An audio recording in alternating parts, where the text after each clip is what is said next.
Hey everybody, and welcome to the Sophisticated Sasquatch and our first book review.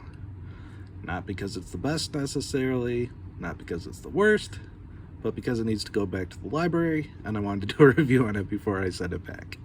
I'm pretty sure it's overdue and racking up fines, so I wanted to get this one done. I just read this one, just finished it a few days ago, and I thought I'd do a quick review and a quick talk on it. So, Surprise, Kill, Vanish, The Secret History of CIA Paramilitary Armies, Operators, and Assassins by Annie Jacobsen. So, it was an interesting book. It's historical, nonfiction, and it talks about a lot about the efforts of the United States and some of the other countries. I believe it started with World War II and then goes all the way through Bin Laden.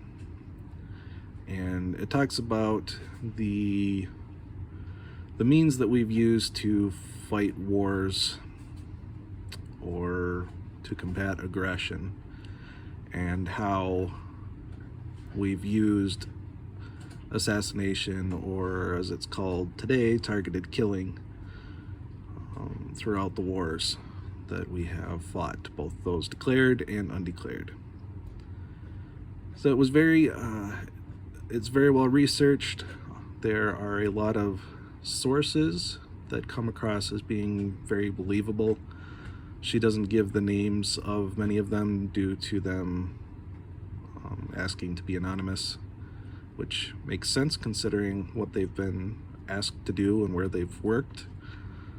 Their identities definitely deserve to be kept secret for that. So it was a really interesting book, lots of interesting stories. She's got pictures in the middle of some of the heroes or villains, depending on your point of view.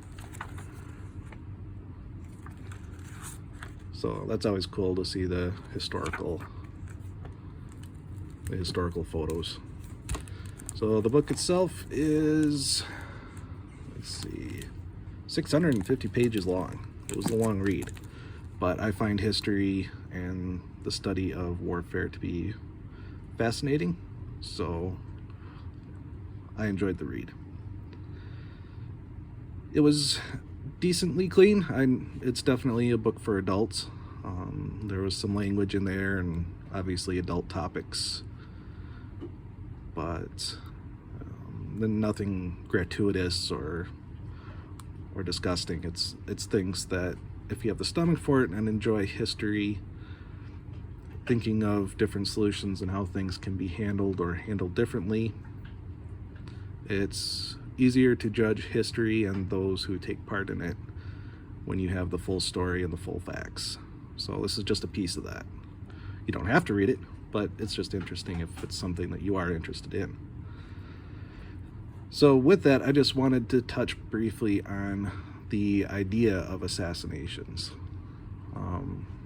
I have to be careful because I did do research on it and I couldn't find an exact statement by the Catholic Church regarding assassination when war is declared.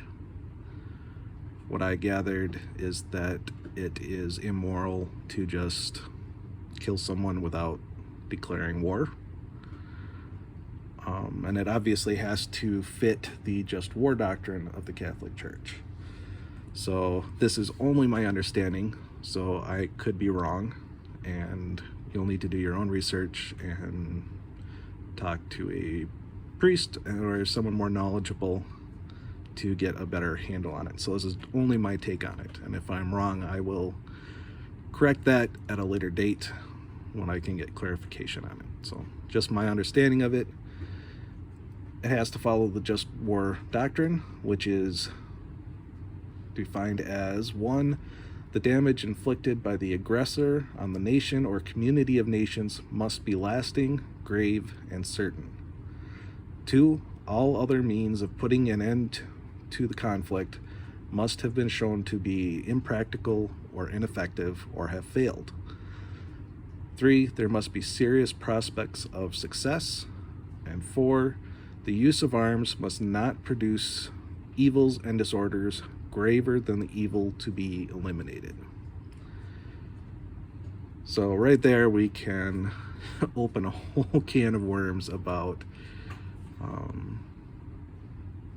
I guess for sure ever since World War I, a lot of actions taken on all sides of many conflicts.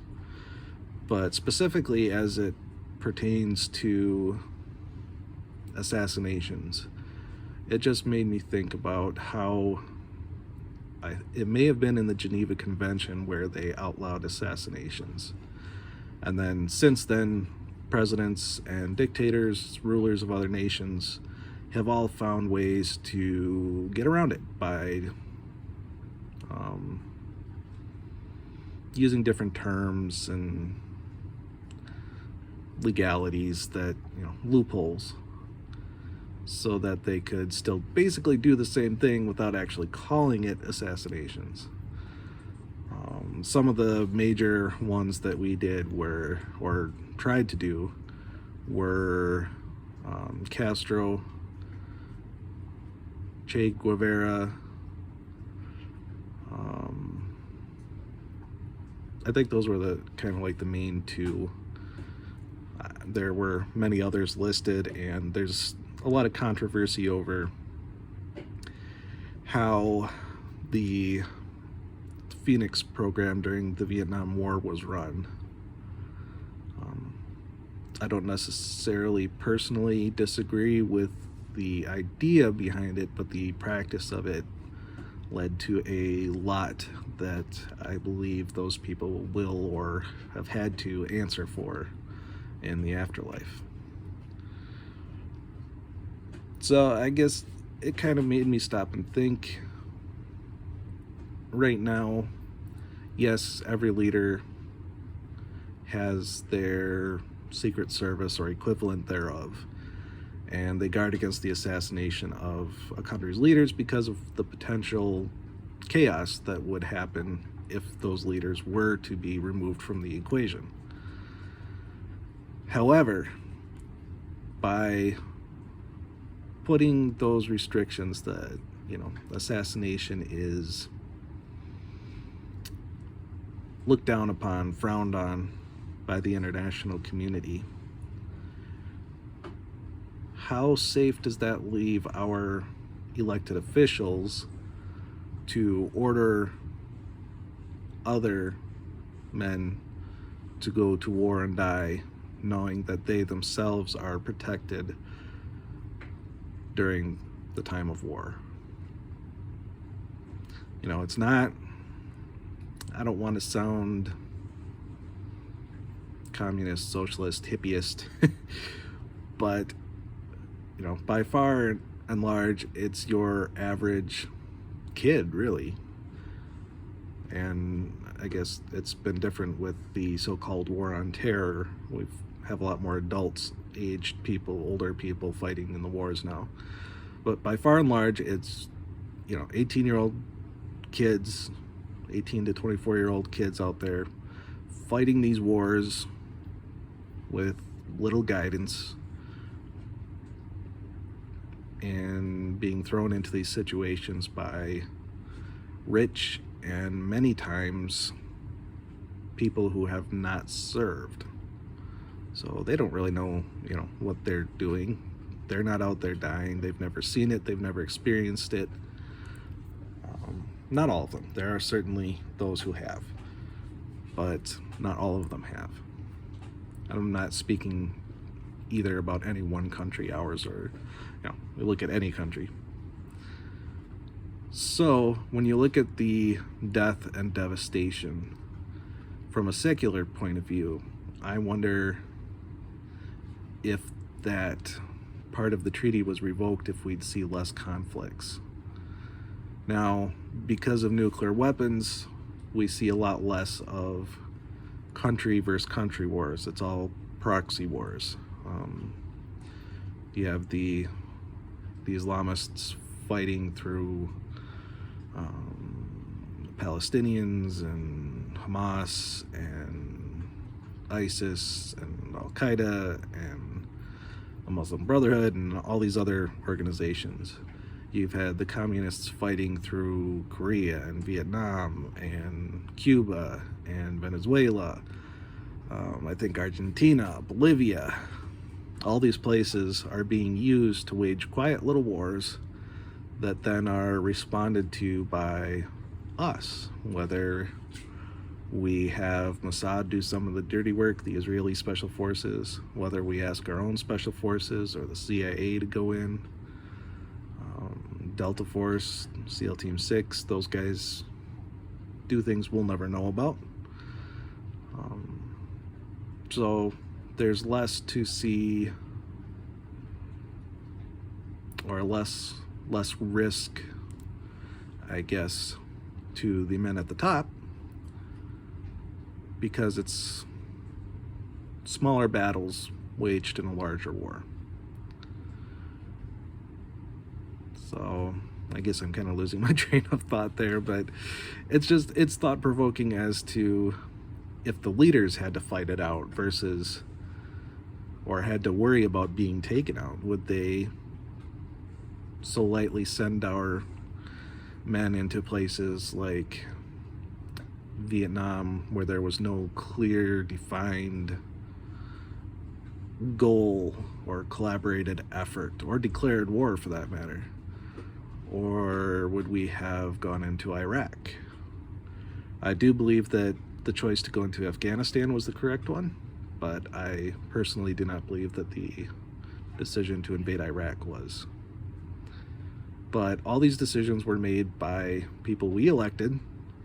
We cannot blame the soldiers who signed up to protect us going where really we have sent them. It's up to us to ensure that our votes put the right people in office, who will only use them as a last resort and only for the welfare of our country.